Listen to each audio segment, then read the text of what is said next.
প্রিয় দর্শক, আপনাদের সবাইকে স্বাগত জানাচ্ছি আওয়ার ডেমোক্রেসি অনুষ্ঠানে। আপনাদের সাথে আছি আমি শামীম আল আমিন। যে যেখান থেকে অনুষ্ঠানটি দেখছেন, আশা করছি আপনারা সবাই ভালো আছেন। আজকের এই অনুষ্ঠানে আমাদের সঙ্গে অতিথি আছেন আমাদের দুজন অত্যন্ত প্রিয় প্রফেসর। আমাদের সাথে একজন যুক্ত হয়েছেন নিউ জার্সি থেকে, আমরা তাকে স্বাগত জানাচ্ছি। আমাদের সাথে আছেন professor doctor Golam M Madbar, Monmouth university, New Jersey, department of school of social work, এই বিভাগের তিনি প্রফেসর এবং আমাদের খুবই প্রিয় আলোচক। আমাদের আরেকজন প্রিয় প্রফেসর আছেন ডক্টর মুনির মুজতবা আলী, তিনি southern university of baton Ruj, Louisiana, এখান থেকে যুক্ত আছেন এবং দুজন দু প্রান্ত থেকে প্রযুক্তির কল্যাণে খুব সুন্দরভাবে আমাদের সাথে যুক্ত হয়েছেন বরাবরের মতো, এবং আমাদের দর্শকরা আপনাদের আলোচনা শুনবার জন্য নিশ্চয়ই অপেক্ষা করছেন। ধন্যবাদ এবং কৃতজ্ঞতা। তো কয়েকটি বিষয় আমরা শুধু প্রথমে বিষয়টি বলি, তারপরে আমরা আলোচনার যাওয়ার সময় বিস্তারিত কিছুটা তথ্য তুলে ধরব। নিউ ইয়র্কে চলমান যে হাসমানি মামলা, সেই মামলায় বারবার গ্যাগ অর্ডার লঙ্ঘন করে আদালত অবমাননা করেছেন সাবেক প্রেসিডেন্ট ট্রাম্প, এরকম বিষয়ে একটি খবর আছে, সেই খবরটি নিয়ে আমরা আলোচনা শুনব।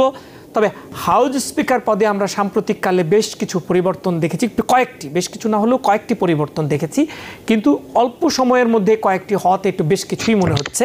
ফলে হাউসকে কার্যকর রাখার জন্যে স্পিকারের দায়িত্বের দীর্ঘ সময় থাকা, এইটিও কিন্তু গুরুত্বপূর্ণ, মানে তার ধারাবাহিকতা, এবং ভালো কাজ করবার জন্যে ধারাবাহিকতা খুবই প্রয়োজন। সেই জায়গা থেকে ঐক্যমত্যের ভিত্তিতে দুই দলের মধ্যে থাকতে পারলে নিশ্চয়ই ভালো, কিন্তু রাজনীতিতে যেহেতু পক্ষ বিপক্ষ থাকে, অনেক সময় সেটি সম্ভব হয় না। আজকে এরকম একটি খবর আমাদের কাছে আছে, সেটি নিয়ে আমরা আলোচনা করব। বিভিন্ন ইউনিভার্সিটিতে মধ্যপ্রাচ্য ইস্যুতে অস্থিরতা চলছে, বিক্ষোভ চলছে, এবং সেই বিক্ষোভ প্রসঙ্গ নিয়ে আমরা কথা বলবো।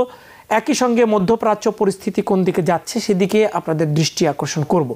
এবং যেহেতু নির্বাচনের বছর চলে এসেছে, নির্বাচনের দুই প্রধান প্রার্থী, এবং মানে আমরা ধরে নিই দুই দলের দুজন প্রার্থী নিশ্চিত হয়ে গেছেন, তাদের সম্ভাবনা, বিভিন্ন পরিসংখ্যান, চলমান রাজনৈতিক পরিস্থিতি, আন্তর্জাতিক এবং অভ্যন্তরীণ বিষয় কতটা প্রভাব ফেলে, এই সব নিয়ে আমরা যতটুকু সম্ভব আলোচনা করব। শুরুতেই আমি একটু যেতে চাই হাউস স্পিকার পদ থেকে মাইক জনসনকে রিপ্রেজেন্টেটিভ মার্জরি টেলর গ্রিনের সরানোর যে চেষ্টা, সেখানে বলা হচ্ছে ডেমোক্রেটরা সমর্থন দেবে না। কংগ্রেসম্যান পিট অ্যাগিলা বলেছেন হাউস ডেমোক্রেটরা আপাতত স্পিকার মাইক জনসনের অপসারণের প্রস্তাব নিয়ে আলোচনা স্থগিত রাখতে চাইছেন। গ্রিনের প্রস্তাবের পেছনে সময় নষ্ট না করে বরং তারা আরও গুরুত্বপূর্ণ বিষয়ে সমাধানে কাজ করতে চান। দেশের বিভিন্ন ইউনিভার্সিটিতে চলমান যে বিক্ষোভ, সে বিষয়ে কংগ্রেসম্যান টেড লু বলেছেন, সংবিধানের প্রথম সংশোধন অনুযায়ী মত প্রকাশের স্বাধীনতা থাকলেও ভাঙচুর করার কোনো এখতিয়ার কারো নেই, ডেফিনেটলি নেই, সহিংসতার কোনো জায়গা নেই। তিনি আরও বলেন, কোনো ইহুদি শিক্ষার্থীকে নিরাপত্তাহীন বোধ করানোর বিষয়টিও কোনোভাবেই প্রথম সংশোধনী দ্বারা সুরক্ষিত নয়। তার মতে শিক্ষার্থীদের অনেকেই সীমা লঙ্ঘন করায় ইউনিভার্সিটি কর্তৃপক্ষ তাদের বিরুদ্ধে সব ধরনের পদক্ষেপ নেওয়ার অধিকার রাখে। এদিকে হাউস স্পিকার মাইক জনসন বলেছেন, বিক্ষোভকারীরা নিজেদের মত প্রকাশের স্বাধীনতার চর্চা করছে না, বরং অন্যের অধিকার হুমকি ফেলছে। সো এখানে দুটি বিষয়ে আমাদের সামনে উঠে এসেছে, একটি হচ্ছে শিক্ষার্থীদের বিক্ষোভ, আরেকটি হচ্ছে স্পিকার হিসেবে মাইক জনসনের কাজ এগিয়ে নিয়ে যাওয়া। প্রফেসর মুনির মুজতবা আলী, আপনার কাছ থেকে একটু শুরু করতে চাই। আপনি যদি বলেন যে এই ধারাবাহিকতা কেন প্রয়োজন এবং এটি কেন বারবার আমাদের একটা হুমকির মধ্যে ফেলছে এই মুহূর্তে। স্পিকারশিপের যে পদটা, এর ধারাবাহিকতা কেন ইম্পর্টেন্ট, এটা কথা এটাই আমি প্রশ্ন প্রথমে করেছি। না, এটা তো অবশ্যই খুব ইম্পর্টেন্ট। দেখেন, একটা স্পিকার থাকে 2 বছরের জন্য, সে 2 বছরের মাঝে যদি আবার তার স্পিকারশিপটা চলে যায়, যেমন ম্যাকার্থিটা চলে গেল, এটা তো আসলে তাদের তো কাজ করতে হবে। তো ম্যাকার্থিটা চলে যাওয়াটায় আমি খুব একটা অসন্তুষ্ট নই, কারণ সে তো খুবই আপনার সে নিজেই বিভেদ সৃষ্টি করেছে, এবং এই যে মানে একটা রিপ্রেজেন্টেটিভ আপনার একটা প্রপোজাল আনলে সেটা যে মানে সে চলে অপসারণের জন্য ভোটাভুটি হবে, এই ব্যাপারটার ব্যাপারেই তো সে শেষ পর্যন্ত তার মত দিতে হয়েছে। হয়তো না দিলেও সে হয়তো স্পিকার হতে পারতো, কিন্তু শেষ পর্যন্ত সে স্পিকার হওয়ার জন্য সে এইটা করেছে। কাজেই বর্তমান যে স্পিকার জনসন যেটা করেছে,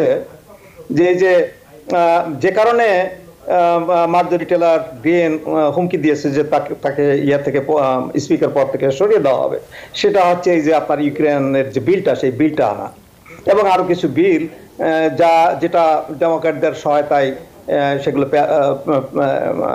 পাস হয়েছে আপনার কংগ্রেসে। তো এখানে আমি বলবো যে স্পিকার জনসনকে কিন্তু সে যখন কংগ্রেসম্যান ছিল, স্পিকার ছিল না, সে তো one of the mega, there is no doubt about that. এবং তার যে ভূমিকা ছিল আপনার সেই জানুয়ারি 6 বা এই যে ইলেকশন 2020 যে ইলেকশন, সেটাকে ডিনাই করা, সেদিক দিয়ে বিবেচনা করতে সে পছন্দের লোক নয়। কিন্তু স্পিকার হওয়ার পরে তার যে আমি ভূমিকা দেখতে পাচ্ছি, সে কিন্তু লাইকেবল হচ্ছে। আমি তাকে কিন্তু লাইক করছি এই কারণে যে তার কিন্তু সেই ইয়েটা চেঞ্জ হয়ে গেছে, তার যে আগের যে অবস্থানটা ছিল সেই অবস্থানটা চেঞ্জ হয়ে গেছে। এখন সে কাজ করতে চাচ্ছে, সে লেজিসলেট করতে চাচ্ছে, সে ডেমোক্র্যাটদের সহায়তায় বিলগুলো পাস করতে চাচ্ছে। এইটাই তো হওয়া উচিত। আসলে তো এই যে মার্জরি টেলর যেটা বলছে যে সে ডেমোক্রেটিক স্পিকার, তার মানে ডেমোক্র্যাটদের সাথে আমরা কাজই করব না, বা যদি কোনো ডেমোক্র্যাট বলে যে রিপাবলিকানদের সাথে আমরা কাজই করব না, এটা তো হবে না। এটা তো মানে আপনার লেজিসলেশন করতে গেলে তো কম্প্রোমাইজ করতে হবে, দুই পার্টির ছাড় দিতে হবে, তাদেরকে কম্প্রোমাইজ করতে হবে।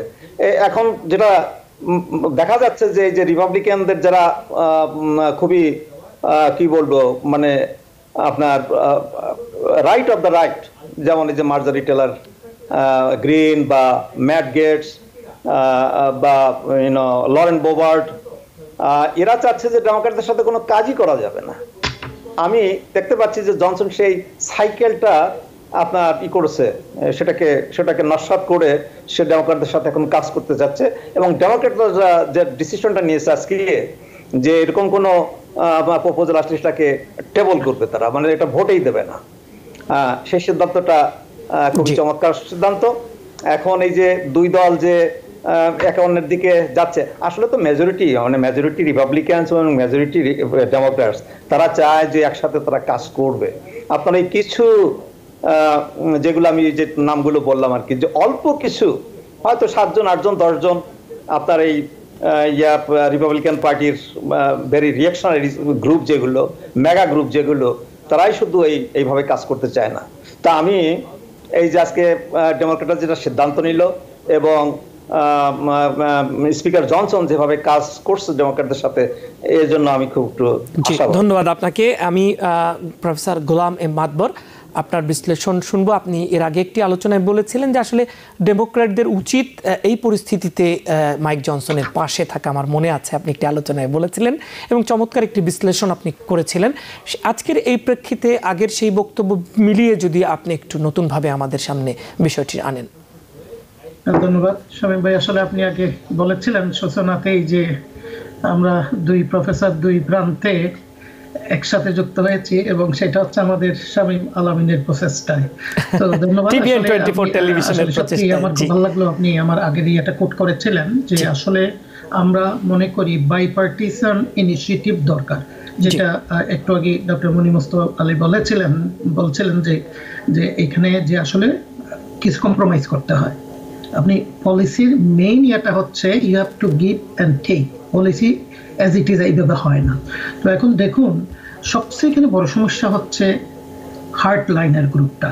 হার্ডলাইনার হচ্ছে আপনার এই যে দেখুন আপনার মার্জারি গ্রিন টেইলর, লরেন বোভার্ড বা ম্যাট গ্যাটস, এই ধরনের লোকগুলো এগুলো যে কিভাবে সংসদে গিয়েছে বা কংগ্রেসে গিয়েছে, এটা আমার আসলে কষ্ট হয় এটা চিন্তা করতে যখন আমি তাদের এই যে উক্তিগুলো দেখি আর কি। তো এই হার্ডলাইনার গ্রুপটার জন্যই কিন্তু আমরা জানি বাইপার্টিসান যেটা বললাম যে গিভ অ্যান্ড টেক করে কম্প্রোমাইজ করে বিলগুলো পাস করতে হয়, সেটা হচ্ছে না।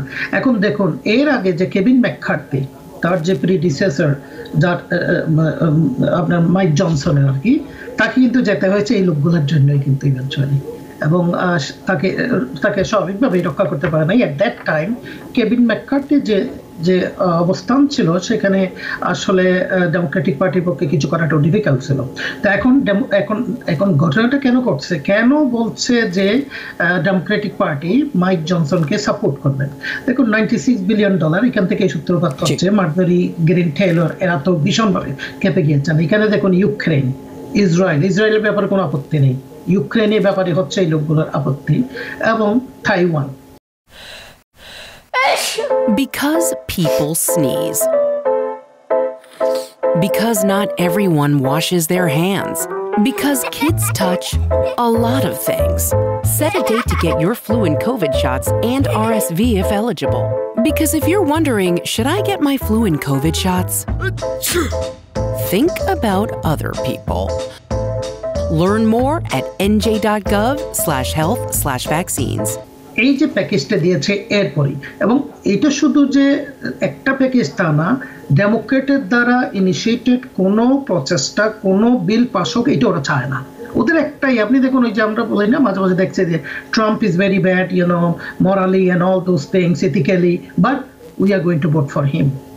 অর্থাৎ এই যে মাইন্ডসেটটা, এই মাইন্ডসেট যাদের আর কি, তাদেরকে চেঞ্জ করা খুবই ডিফিকাল্ট। তো এখন আপনার যে ডেমোক্রেটিক পার্টি, আমি যেটা দেখি সবসময় আর কি, আসলে আমি বায়াসড কথা বলছি না, আপনি বিভিন্ন সময় যদি ডেমোক্রেটিক পার্টির অবস্থানটা দেখেন কংগ্রেসে, at least they try to do something for the people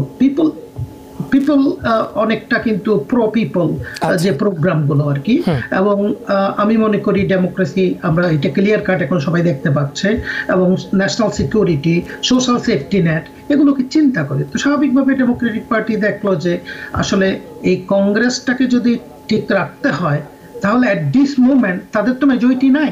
সুতরাং মাইক জনসন কিন্তু মনে করেন না, Mike Johnson is also part of that group. সে নিজেও কিন্তু এই হার্ডলাইনের গ্রুপের একজন লোক। কয়েকদিন আগে তো আপনি দেখেন তার বসের সাথে দেখা করে আসলো, এবং they are cooking all kinds of thing in their burner. তো এখন তার প্রয়োজন হচ্ছে তার স্পিকারশিপ টিকিয়ে রাখা। ডেমোক্রেটিক পার্টির প্রয়োজন হচ্ছে যে এই যে আইন যে মানে করাটা, ফর্মুলেট করাটা, এবং আইনটাকে যে আইনটাকে যে তৈরি করা, ওদের কোঅপারেশন তা তো সম্ভব না, কারণ তাদের তো কোনো মেজরিটি নাই। সো এখন win situation kind of thing for both party, but still Mike Johnson ওই যে সাদা মনের মানুষ আমরা বলি না, সেইভাবে কিন্তু না।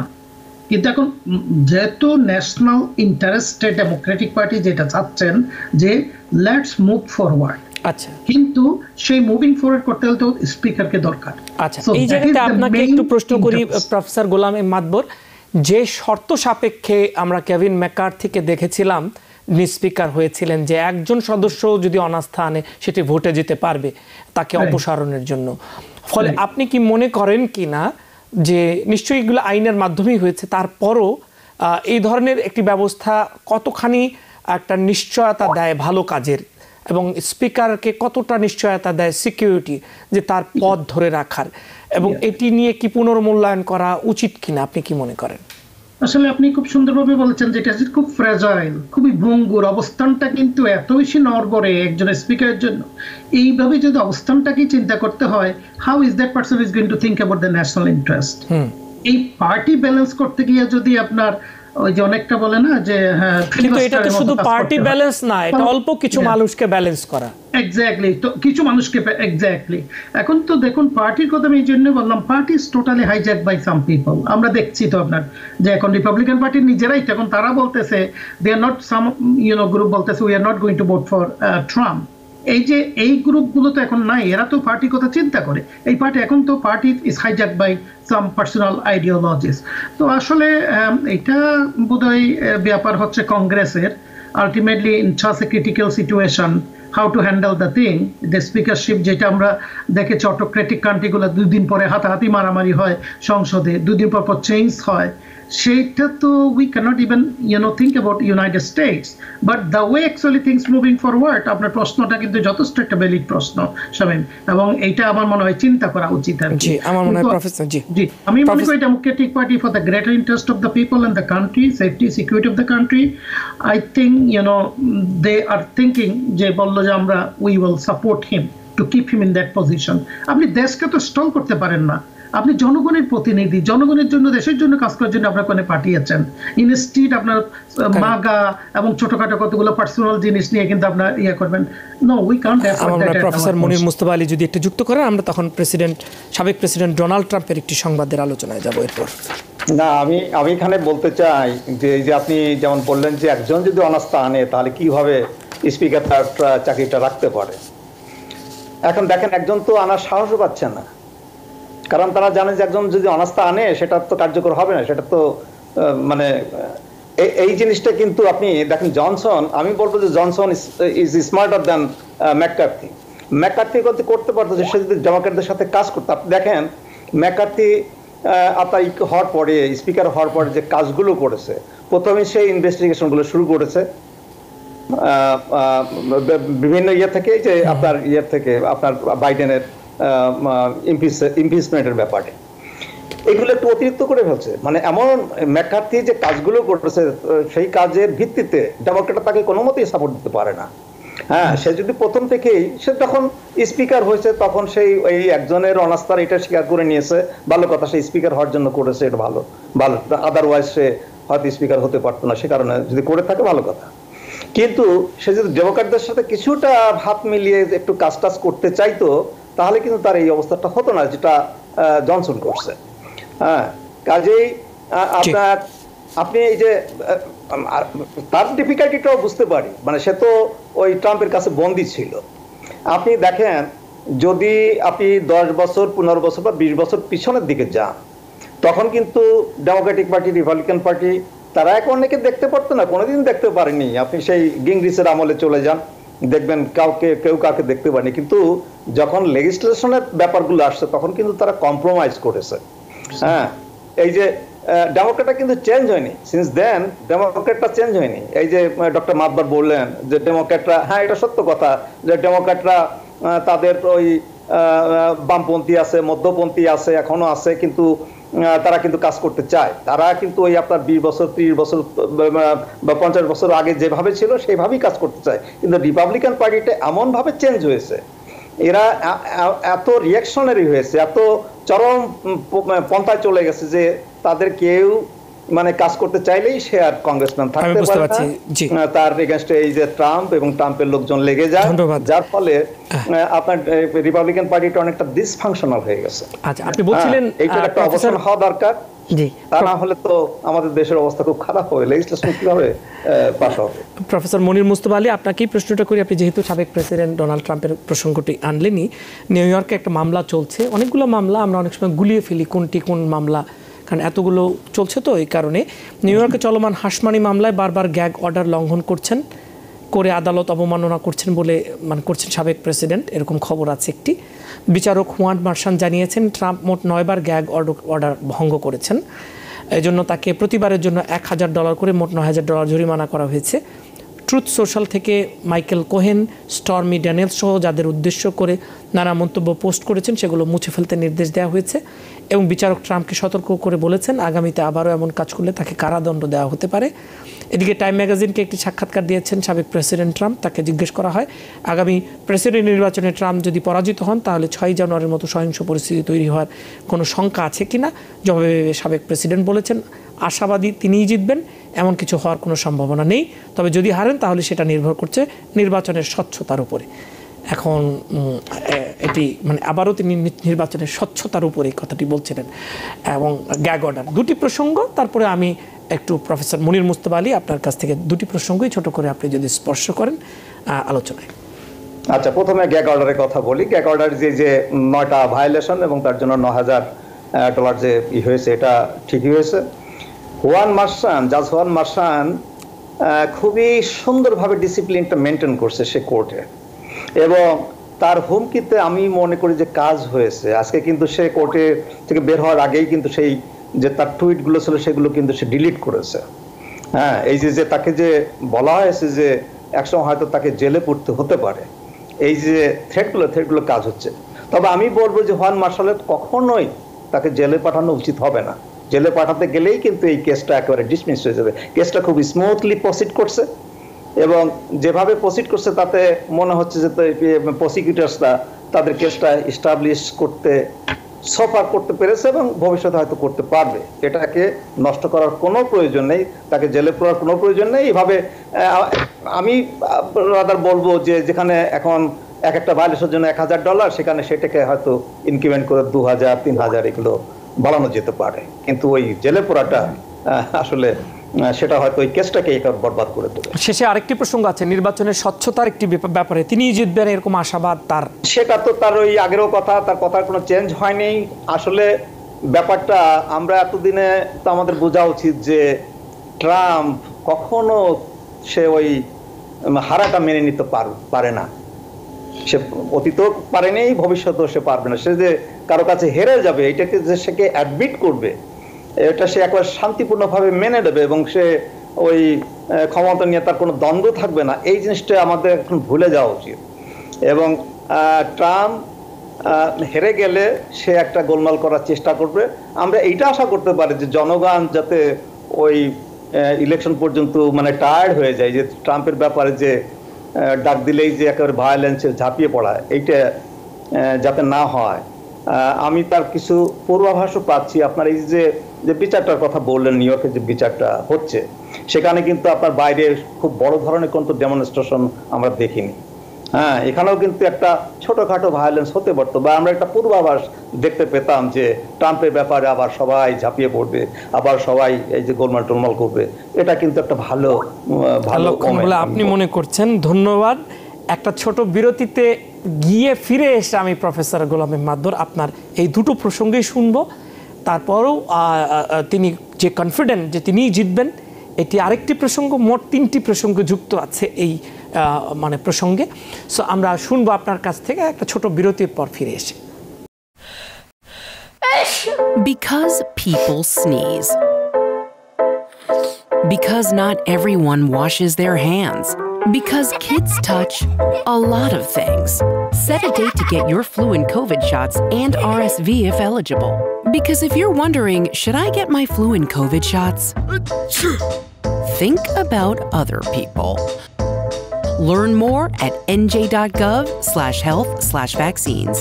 প্রিয় দর্শক, স্বাগত জানাচ্ছি আরও একবার। আমাদের সঙ্গে আছেন প্রফেসর মুনির মুজতবা আলী এবং একই সাথে প্রফেসর গোলাম মাদবর। প্রফেসর গোলাম মাদবর, আপনার কাছে যাচ্ছি। আমাদের বিরতিতে যাবার আগে যে আমরা সাবেক প্রেসিডেন্ট ডোনাল্ড ট্রাম্প প্রসঙ্গে কথা বলছিলাম, আসলে আমিও এগ্রি করি। জাস্ট ওয়ান মার্চেন্ট যেভাবে হিয়ারিংটা কন্ডাক্ট করছেন, আমি মনে করি very wisely and judiciously. That's the way actually it should actually run. এবং দেখুন, সে কিন্তু রিয়্যাক্টও করছে না এবং জাস্ট অল্প কথাই বলে দিয়েছিলেন যে তার যে lawyer, you are losing all kinds of credibility here. এরপরে কিন্তু that was a message to not only the lawyer and also to the defendant, which is former President Trump. তো গ্যাগ অর্ডারটা আসলে যে কার্যকরী, যেটা আমিও মনে করি এইভাবেই বোধহয় বেটার হবে যে $1000 এখন পরবর্তী আরো হয়তো এটা আরো পিউনিটিভ হবে স্বাভাবিকভাবে যদি ভায়োলেট করে। এবং এইটা যদি না করে, তাহলে আপনার দেখুন আমাদের যে আইনের যে শাসনটা বা আমাদের যে বিচার ব্যবস্থা, এর ক্রেডিবিলিটি কিন্তু থাকবে না। কারণ আপনি যে ফর্মার প্রেসিডেন্ট ছিলেন, এখন আপনি তো প্রেসিডেন্ট না, বা ইভেন প্রেসিডেন্ট থাকলেও আপনার কাছ থেকে তো মানুষ সবচেয়ে বেশি আপনার সিভিলিটি আশা করবে, বেশি আইন অ্যাবাইড বাই নেশন বলি আমরা, আপনি তো সবচেয়ে বেশি সম্মান দেখাবেন। So this is I think perfect, this the way actually is doing. এবং আমিও মনে করি জেলে পাঠানোর থেকে কিন্তু আপনার বেস্ট হবে এটাই, যে এইভাবে ইয়ে করার জন্য। আপনি দেখুন, রিপাবলিকান পার্টিতে কিন্তু কিছু লোক আছে কিন্তু দে আর স্ট্যান্ডিং অন দ্য ফেন্স এবং দে আর জাস্ট ওয়েটিং।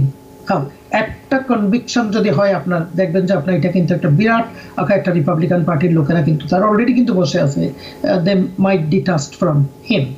তো এখন দেখুন, ডিটাচ হোক আর বা যাই বা হোক, he is going to be their candidate. আমরা তো বুঝতেই পারছি যে, এবং সে এগিয়ে আছে দেখা যাচ্ছে বিভিন্ন জনমতে। এই জনমতগুলো যদি বা চেঞ্জ হয় আপনার, কিন্তু সে এগিয়ে আছে। কিন্তু আমার মনে হচ্ছে যেটা হারার যদি হেরে যায় আর কি, সে কিন্তু কিছুটা ভায়োলেন্স এটা করবে। গতবার আপনি দেখেন যে জানুয়ারি 6 এখানে আপনার কাছে একটু প্রশ্ন করতে চাই প্রফেসর গোলাম মাদবর।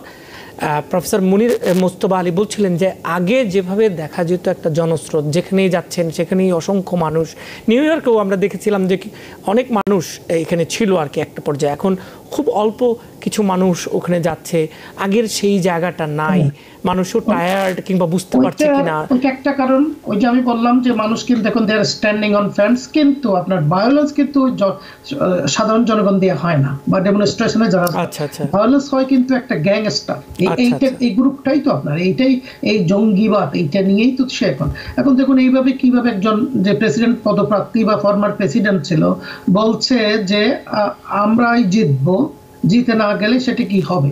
এইগুলো তো ইনডাইরেক্টলি আপনার বলা যে সামথিং গোইং টু হ্যাপেন। মানুষকে এত যে আপনি you are not illiterate person, you are running for the top most position of this country এবং ইউ আর প্রেসিডেন্ট, মানুষ তো ডাবল কিন্তু সম্মান মানুষ আশা করে। তো সেটা তো already it give some kind of indication for the violence. তো এইটা আমি মনে করি খুবই খারাপ জিনিস। মানে কেউ আমি জিতবো, আমি প্রার্থী, এটি বলাতে কিন্তু কোনো সমস্যা নাই, আমি তো আশাবাদ না থাকলে আমি দাঁড়াচ্ছি কেন? এবং একবার উনি প্রেসিডেন্ট ছিলেন, এটা তো এমন অসম্ভব কিছু না, উনি জিতবেন, এখনো অনেক ক্ষেত্রে এগিয়ে আছেন। কিন্তু আপনি বলছেন যে সেই জায়গাতে প্রচ্ছন্ন পরোক্ষ ইনডাইরেক্ট ডাইরেক্ট কোনোভাবেই কাউকে হুমকি দেওয়া যাবে না, এটাই তো আপনি বলছেন। এবং সেই রেটরিকটা সেটাই মিন করে আর কি, আমরা দেখা যাবে সেটা ডিপেন্ডস যে যদি ইলেক্টেড না হয় তখন যে প্রশ্ন করলো ইলেকশন স্বচ্ছতা নিয়ে বাইয়া, আপনি দেখুন এতগুলো কেস হচ্ছে, কোথাও কিন্তু ন্যূনতম গ্রেন অফ ট্রুথ পায় নাই। Nothing is enough for them. So that's what I am saying, ওই যে বাহিনী যেটা আছে তার যেগুলো আর কি ডাক ডাইনেস্টি বলেন বা ওই আমরা দেখেছি যেগুলো আর কি যে বলছে যে আমরা জানি তোমরা কোথায় থাকো, ইলেকশনে কিভাবে যাবে, এই ধরনের লোকগুলো they are not going to give up that easily. তো some kind of thing they will try to do. এটা ফর শিওর আমি অ্যাডভান্স বলে রাখলাম, যদি if he is not going to win, so that's easily estimated. এটা নিয়ে কি কিছু যুক্ত করতে চান প্রফেসর মুনির মুস্তফা? আমি কিছু যুক্ত করতে চাই। আমি এখানে বলতে চাই যে ট্রাম্পের আপনার সে যদি হেরে যায় তাহলে ওই ভায়োলেন্স 6 জানুয়ারিতে যেটা হয়েছে ওরকম হবে না, কিন্তু ওটার কথা চিন্তা ভাবনা না করে এখানে আমার চিন্তাটা সেটা হচ্ছে তার হয়ে যাওয়ার লাইকলিহুড ভেরি ভেরি হাই। আপনি দেখেন যে ইদানিং বিচারটা চলছে, এখানে যদি তার কনভিকশনও হয় আবার মনে হয় সেটা তার এই ইলেকশনে খুব একটা যে এফেক্ট করবে তা না। এখানে দেখেন আমি দুটো জিনিস বলবো যে মানে ট্রাম্পের হওয়ার পিছনে দুটো কারণ। একটা কারণ তো আপনার অত্যন্ত পুরনো, সেটা যখন ওই ইউএস কনস্টিটিউশন হয়েছে, কনস্টিটিউশনই মানে একটা ব্যবস্থা করে দিয়ে গেছে যে আপনি 7 মিলিয়ন ভোট কমও পেতে পারেন, তারপরে আপনি ইলেক্টেড হতে পারেন। যে ইলেকট্রাল কলেজটা এটা একটা ননসেন্স। মানে আপনার ইউএসএ তো 1% 1 ভোট নেই, সেটা হলো একটা কারণ যার ফলে সেই ট্রাম্প হয়ে যেতে পারে, যেটা মোর দ্যান 200 ইয়ার্স আগে ডিসাইডেড হয়েছে। আর একটা হচ্ছে বাইডেন এর ওন অ্যাকশনস। দেখেন এই যে কলেজ ক্যাম্পাসগুলোতে যা হচ্ছে, এখানে কিন্তু একটা মেসেজ আছে বাইডেনের জন্য, কিন্তু Biden is not getting that message. আপনার যে কিছুদিন ধরে যে চলছে যে মানে বাইডেনের যে পক্ষপাত দুষ্টতা, এবং যেটা অনেক লোকে খাচ্ছে না, নিচ্ছে না, মানে তার যে কনস্টিটিউয়েন্সি তারাই কিন্তু এটাকে কোনো মতেই তারা অ্যাকসেপ্ট করতে পারছে না, কিন্তু এই মেসেজটা তার কাছে যাচ্ছে না। এই যে কলেজ ক্যাম্পাসগুলোতে যে আজকে কিন্তু আপনার একটা এই যে ভায়োলেন্সের কথা আমরা বলছি, আজকে কিন্তু একটা ভায়োলেন্স হওয়ার খুবই সম্ভাবনা আপনার কলাম্বিয়া ইউনিভার্সিটি ক্যাম্পাসে। সেখানে পুলিশ ঢুকেছে, পুলিশ আপনার এই 2 ঘন্টার মধ্যেই তারা ওই যে রুম তারা দখল করেছে ছাত্রটা, ওখানে ঢুকবে এবং সেখানে একটা ভায়োলেন্স হয়তো হবে। এগুলো কিন্তু বাইডেনকে কোনো মতেই হেল্প করবে না, কিন্তু বাইডেন সেই মেসেজটা পাচ্ছেন। তার মেসেজিংটা মানে আমি প্রত্যেকটা মেসেজ আপনি যদি দেখেন, আপনি যদি চুলচেরা ভাবে বিশ্লেষণ করেন, দেখবেন যে তার এখনো তার ওই যে পক্ষপাত, মানে তার যে কনস্টিটিউয়েন্সি তার টেইলার করতে হবে তার মেসেজটা, যে তার কনস্টিটিউয়েন্সি যেন পায়। এই যে ইয়াং পিপল গুলো, এই যে স্টুডেন্টরা কিভাবে খেপে গেছে এটা তো দেখতে পাচ্ছি। আপনি যেহেতু প্রসঙ্গটি প্রফেসর মুনির মুস্তফা, আপনি যেহেতু কি করে সে ইলেক্টেড হবে, আমি দেখতে পাচ্ছি যে হয়তো ট্রাম্প হয়েই যাবে, বাংলাদেশের কোনো প্রয়োজন হবে না। আপনি যেহেতু প্রসঙ্গটি আনলেনই, আমরা তাহলে ওই আলোচনাটিতে আপনাদেরকে টেনে নিয়ে যাই। সেটি হচ্ছে দেশের বিভিন্ন ইউনিভার্সিটিতে চলমান যে বিক্ষোভ, সে বিষয়ে কংগ্রেসম্যান টেড লু বলেছেন, সংবিধানের প্রথম সংশোধনী অনুযায়ী মত প্রকাশের স্বাধীনতা থাকলেও ভাঙচুর করার কোনো এখতিয়ার কারণেই তিনি আরও বলেছেন, কোনো ইহুদি শিক্ষার্থীকে নিরাপত্তাহীন বোধ করানোর বিষয়টিও কোনোভাবেই প্রথম সংশোধনী দ্বারা সুরক্ষিত নয়। তার মতে শিক্ষার্থীরা সীমা লঙ্ঘন করায় ইউনিভার্সিটি কর্তৃপক্ষ তাদের বিরুদ্ধে সব ধরনের পদক্ষেপ নেওয়ার অধিকার রাখে। এদিকে হাউস স্পিকার মাইক জনসন বলেছেন, বিক্ষোভকারীরা নিজেদের মত প্রকাশের স্বাধীনতার চর্চা করছে না, বরং অন্যের অধিকারকে হুমকিতে ফেলছে। আপনি যদি একটু যুক্ত করেন, তারপর আমি প্রফেসর গোলাম এম মাদবরের কাছে যাব বিষয়ে। আমার প্রশ্ন হচ্ছে যে আপনি লুর উল্লেখ করলেন, আপনি স্পিকার জনসনের উল্লেখ করলেন, আপনি কি প্রেসিডেন্টের উল্লেখ করেছেন? তো সে কি মেসেজ দিয়েছে? এই যে স্টুডেন্টরা যে করছে, তাদের যে ফার্স্ট অ্যামেন্ডমেন্ট রাইট আছে, সে ব্যালান্সড ওয়েতে কি একটা মেসেজ দিতে পারতো না? আছে, তার কোনো মেসেজ আছে? তার মানে কি? তার মানেই হচ্ছে সে এটা সাপোর্ট করে না। আরে সাপোর্ট না করলেও তো একটা মেসেজ দেওয়া যায়, তাই না? যে বাবা তোমরা পড়াশোনা করো, তোমাদের ব্যাপারটা আমি দেখছি, বা যে কোনো মানে তাকে তো একটা মেসেজ দিতে হবে। তার এইটা হচ্ছে এই যে স্টুডেন্ট গ্রুপটা, ইয়াং গ্রুপটা, এটা তো ট্রাম্পের কনস্টিটিউয়েন্সি না, এটা তো বাইডেনের। কিন্তু বাইডেনের তো আমি কোনো মেসেজ দেখছি না। জি, সেখানে একটা মেসেজ দিতে পারছি। আমার মনে হয় প্রফেসর গোলাম এম মাদবর এটি নিয়ে বলবেন। আসলে দেখুন, এই ইয়াং স্টুডেন্টরা পিওর অ্যান্ড আমি মনে করি by and large very honest, fairness. এদেরকে আমরা শিখাই what is right, what is wrong. Based on that তাদের learning, they can see the things clearly. আপনি দেখুন, এই যে কলম্বিয়াতে বা বিভিন্ন ডেমনস্ট্রেশনগুলোতে, কলম্বিয়াতে বিশেষ করে আপনার আজকে সকালে CNN এর জেরার্ডের ইন্টারভিউটা দেখেন, আপনার প্রশ্ন ছিল জুইস স্টুডেন্টদের সম্পর্কে। এই যে juice student, they are also taking part in that procession, demonstration, এবং লাস্টে সে ইন্টারভিউ শেষ করলো, বললো ফ্রি প্যালেস্টাইন। ইসরায়েলের জন্য সবচেয়ে বড় সেফটি এন্ড সিকিউরিটি হচ্ছে আসলে ফ্রি প্যালেস্টাইন, যেটা টু নেশনস থিওরি মুলাজুলাইয়া রাখিয়া কিন্তু কন্টিনিউয়াস চলছে। তো এখন এখানে এটা দেখুন, স্টুডেন্টরা মেসেজ দিচ্ছে you are not doing the job. তারা এটা চাচ্ছে, এটাকে নট অনলি সেন্সিটাইজ করা, এবং তারা চাচ্ছে গো ফর অ্যাকশন, কিন্তু কোনো জন অ্যাকশন নেই। আপনি চমৎকারভাবে বললেন যে being a president Biden, he had to say something, but still nothing there. Student থেকে একমাত্র আপনি তো তারা চাচ্ছে তাদের দাবি, তারা বলছে, but they are not listening, they are not hearing anything from anyone. এখন দেখুন যে স্টুডেন্টরা এতদিন পর্যন্ত কিন্তু নন ভায়োলেন্ট হতে করছে, এবং স্বাভাবিকভাবে তো এটা আপনার একটা সাইকিক ব্যাপার আছে, এটা আস্তে আস্তে কিন্তু আপনার বিল্ড আপ হতে থাকে। আজকে হয়তো দেখা যাচ্ছে 2টা জানালা ভাঙছে, আমি দেখলাম কলাম্বিয়া ইউনিভার্সিটিতে, যেটা আমরা মিডিয়াতে দেখতে পেয়েছি। কিন্তু দেখুন, এখানে কিন্তু আবার কিছু লোক আছে, পলিটিশিয়ান কিছু আছে, যারা কিন্তু এটার ভিতরে কিন্তু কিছুটা কিন্তু অনেকটা ফায়ারের মধ্যে ফুয়েল দেয় না, অনেকটা কিন্তু তেল দেওয়ার মতো বলছে, এটাকে অ্যান্টাই সেমিটিজম বলতেছিল। কিন্তু দেখুন, আজকে আমার খুব ইয়া লাগলো, জুইস স্টুডেন্ট ওপেনলি বলেছে যে এটাকে অন্যদিকে ডাইভার্ট করা উচিত না, ইটস অ্যাবাউট জেনোসাইড। সে ক্লিয়ারলি বলছে যে বিইং এ জুইস স্টুডেন্ট, সে বললো this is a clearly genocide, apartheid and ethnic cleansing. রাফাতে যেটা যাবে, এটা তো is going to be totally wipe out. ethnic cleansing অনেকদিন যাবত হচ্ছে, এটা কিন্তু totally kind of that's what they are actually moving forward. তো স্টুডেন্টরা দিস ওয়ে দ্যাট ওয়ে চাচ্ছে, এবং দেখুন তো এখন তারা ভাবলো যে okay, nobody is listening to us, nobody is doing anything about what we are trying to actually speak here.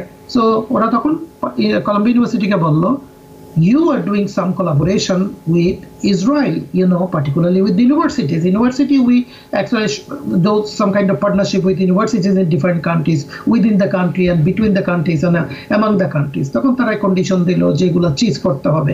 এখন এদিকে ইউনিভার্সিটির এখন আজকে বোধহয় এরিক অ্যাডামস, তো আপনি দেখেন আপনাদের মেয়র শেষ পর্যন্ত বললো যে it has to stop right now। এবং আমি জানি না, এখন আমরা we are talking অলরেডি, কিন্তু আমরা জানি যে ওখানে NYPD গিয়েছেন এবং তারা ডিসমেন্টেল করার চিন্তা ভাবনা করছেন, যেটা এর আগে আমরা দেখছি অন্য স্টেটেও করেছেন, ক্যালিফোর্নিয়াতেও দেখেছি আমরা। সো আমি মনে করি স্টুডেন্টরা they have been very successful no matter what you are doing. কারণ এখানে অনেক লবিস্ট গ্রুপ আছে, কংগ্রেসে তো আপনার দেখেন বিভিন্ন, এরা কিছু মানে দিস ওয়ে ডেমোক্রেট বলেন, রিপাবলিকান বলেন, somehow American foreign policy need to change. Joe বাইডেনকে গ্রিল করবে কিন্তু আপনার সামনে যে ইলেকশনে আগে দুটো জিনিস আপনি দেখবেন, একটা হচ্ছে ফরেন পলিসি, একটা হচ্ছে ইমিগ্রেশন। ইকোনমি অনেক কিছু বলতে, হেলথ কেয়ার বলে, এডুকেশন বলে, তার অপোজিট যে পার্টি, যে মানে ফর্মার প্রেসিডেন্ট ছিল এবং আবার সেকেন্ড টার্মের জন্য যাইতে চাচ্ছে, হোয়াট ইজ হিজ প্ল্যান। আজ পর্যন্ত আপনি দেখেছেন সে যখন পাওয়ার ছিল 4 বছর কিন্তু কোনো কিছু নতুনভাবে কিছু দিতে পারেন নাই, এডুকেশন বলেন, ইকোনমি বলেন, ইমিগ্রেশন বলেন। লাকিলি সামহাও মানে ইকোনমি ভালো ছিল সেই সময়ে। তারপর তো আমরা কোভিডের সময় বিগ হোল নিয়ে জো বাইডেন শুরু করছে, সেটা টার্ন অ্যারাউন্ড করছে। এবং হেলথের বলে, ইমিগ্রেশনের বলে, তাদের কোনো কিন্তু অল্টারনেটিভ কোনো পলিসি নাই, কিছু নাই। এবং ইকোনমি নিয়ে যেটা বলতে সেটা ননসেন্স, সেটা কিন্তু দুপেও টিকবে না। কারণ ইকোনমি এখন কিন্তু সবচেয়ে বেস্ট হচ্ছে ইউনাইটেড স্টেটস, এনবিএবল ইকোনমি, ওগুলো কিছু করতে পারে না। যেটা স্টুডেন্টরাও যেটা ফিঙ্গার ইন্ডিকেট করছে ইউএস ফরেন পলিসি। ধন্যবাদ আপনাকে, সেটাই দেখবেন হি উইল বি গ্রেটফুল। আপনাকে ধন্যবাদ। আমার মনে হয় প্রফেসর মুনির মুস্তফা আলী আপনি যদি আর কিছু যুক্ত করতে চান, এবং এটি তো সঠিক যে কোথাও কোনো সহিংসতার জায়গা নেই, নিশ্চয়ই আন্দোলন, মত প্রকাশের স্বাধীনতা সেটি তো থাকবে। ঠিক এই প্রেক্ষাপটটি নিয়ে যদি আপনি বলেন, মানে কোথাও মানে কোথাও কোনো যখন আন্দোলন হয়, সংগ্রাম হয়, প্রোটেস্ট করার চেষ্টা করে, সেটি কিছু কিছু ক্ষেত্রে ভায়োলেন্স করার শঙ্কা তৈরি করে, কিন্তু সেটিও তো আমরা চাই না যে কোনো ভায়োলেন্স কোথাও হোক। এই জায়গাটি যদি আপনি একটু স্পর্শ করেন আলোচনা, তারপর আমরা আজকের মতো একটু শেষ করব। না, কলম্বিয়া ইউনিভার্সিটিতে আজকে স্টুডেন্টরা যেটা করেছে, তারা যে মানে আপনার গ্লাস ভেঙে রুমটা দখল করেছে, এটা আমি সমর্থন করি না। আপনার এর আগে আমি দেখেছি যে কলম্বিয়া হোক বা অন্যান্য ক্যাম্পাসে হোক, অনেক প্রফেসররাও কিন্তু স্টুডেন্টদের যে ফার্স্ট অ্যামেন্ডমেন্টের কথা আমরা বলছি, মানে বাক স্বাধীনতা, সে ব্যাপারে কিন্তু অনেক প্রফেসরও তাদেরকে হেল্প করেছে এবং প্রফেসররা কিন্তু তাদের সাথে জয়েন করেছে তাদের প্রোটেস্টে। কিন্তু এটা একটু বেশি হয়ে গেছে আপনার কলম্বিয়া ইউনিভার্সিটি যেটা হয়েছে। কিন্তু আমরা কথা বলছি একটি পৃথিবীর একটা নাম করা ইউনিভার্সিটি, সেখানে শিক্ষার্থীরা যে কোনো বিষয়ে তাদের মতামত দেবে, যে কোনো বিষয়ে যেটি তাদের কাছে সঠিক মনে হয় তারা, আপনি যেটি প্রফেসর গোলাম মাতবর বলছিলেন যে আপনারাও শিক্ষার্থীদের কোনটি সঠিক নয় বলতে শেখান, কিন্তু যেহেতু তারুণ্যে তারা অনেক কিছু সাহস করে বলতে পারে, তারা ন্যায় নীতির কথা সামনে আনতে পছন্দ করে, কিন্তু ঠিক ওই জায়গাটিতেই সহিংসতা, অন্যের জন্য হুমকি তৈরি করা কিংবা একটা অস্থিতিশীল অবস্থা তো তৈরি হয়। শিক্ষা প্রতিষ্ঠান, জনমাল নিরাপত্তা সব মিলিয়ে আর কি। প্রফেসর গোলাম মাতবর কিছু একটা যুক্ত করতে চান? এটা আসলে একটু out of desperation, out of frustration থেকে হয়। অনেক দিন হয়ে গেল, nothing is they are not hearing from anyone. আমার মনে হয় এটা কিন্তু একটা ট্রাম্পের কার্ডের মতো ছিল কিন্তু প্রেসিডেন্ট জো বাইডেনের জন্য। He needed to address this situation, he can cool down and he could actually tell something that hope eventually. আমরা জানি যে ইউনাইটেড নেশন কিছুই করতে পারবে না, nobody can do anything about this issue other than United States. আপনাদের দুজনকে অনেক ধন্যবাদ জানাচ্ছি, প্রফেসর মুনির মুস্তফা আলী এবং প্রফেসর গোলাম এম মাতবর, আমাদেরকে সময় দেবার জন্য আপনাকে অনেক ধন্যবাদ। জি, প্রিয় দর্শক, যারা এতক্ষণ আওয়ার ডেমোক্রেসি দেখছিলেন, আমরা অন্তত 3টি গুরুত্বপূর্ণ বিষয়ে আজকে সামনে এনে আলোচনা আপনারা শুনছিলেন আমাদের দুজন সম্মানিত অতিথির কাছ থেকে। আপনাদের নিজস্ব অসংখ্য গুরুত্বপূর্ণ মতামত আছে এবং তার সাথে আপনারা একটু মিলিয়ে নেবেন। সবাই ভালো থাকুন এবং নিরাপদে থাকুন। টিবিএন 24 টেলিভিশন দেখতে আজই কল করুন 7187776556। লগ ইন করুন www.totalcablebd.com। নিউ ইয়র্ক থেকে সম্প্রচারিত টিবিএন 24 টেলিভিশন বিশ্বজুড়ে বাঙালির কণ্ঠস্বর।